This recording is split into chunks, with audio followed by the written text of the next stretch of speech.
ఎలాంటి వారి మధ్య మీరు పరిచయం చేశారన్న? గోవాలో ఒక జాతి ఉందన్న షేక్ కొంకణి అని. ఓకే. షేక్ కొంకణి. షేక్ కొంకణి. హ్మ్. గోవాలో కొంకణి భాష మాట్లాడతారు. ఓకే. సో, ఆ షేక్‌లనమాట.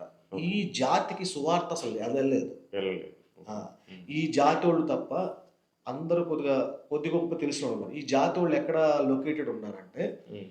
ఈ గోవాకి, హుబ్లీకి మధ్యలో. ఓకే.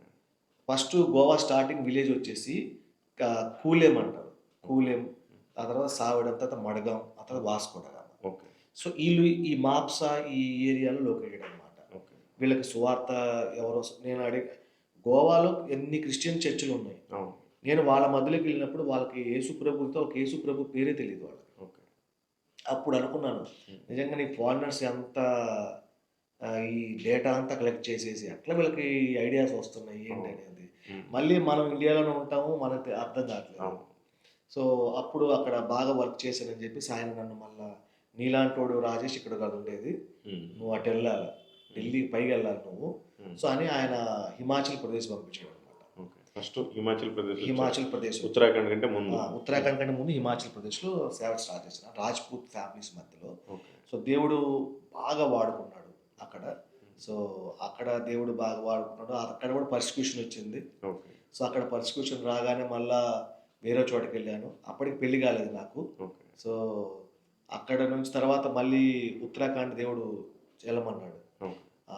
ఇక్కడికి రాగానే నాకు అర్థమైపోయింది. దేవుడు ఇక్కడ నన్ను వాడుకోబోతున్నారు. వాడుకోబోతున్నాడు, సెటిల్ చేయబోతున్నాడు. దేవుడు కొన్ని చూపించాడనమాట నాకు. ఓకే.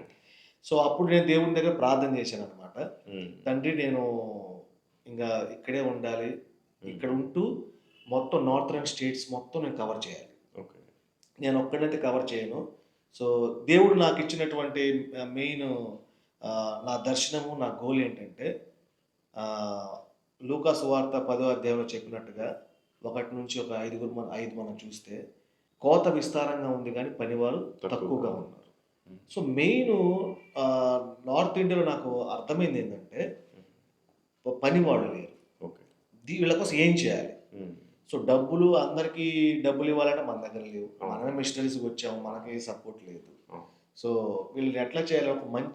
మంచి టీచింగ్స్ ద్వారా, ట్రైనింగ్స్ ద్వారా వీళ్ళకి పంపించాలని చెప్పేసి అట్లా నేను ఒక చిన్న ట్రైనింగ్ సెంటర్ పెళ్లి విషయం కూడా దేవుడు నాకు చాలా హెల్ప్ చేశాడు. ఓకే. నేను దేవుడిని అడిగాను తండ్రి, నేను ఆంధ్ర వెళ్ళదలుచుకోలేదు. హ్మ్. అక్కడ అమ్మాయిని పెళ్లి చేసుకోదలుచుకోలేదు. అయినా నీ చిత్తం ఏదైతే అదే ఉంది. తండ్రి ఇది జరిగించండి అని ప్రార్థన చేసినప్పుడు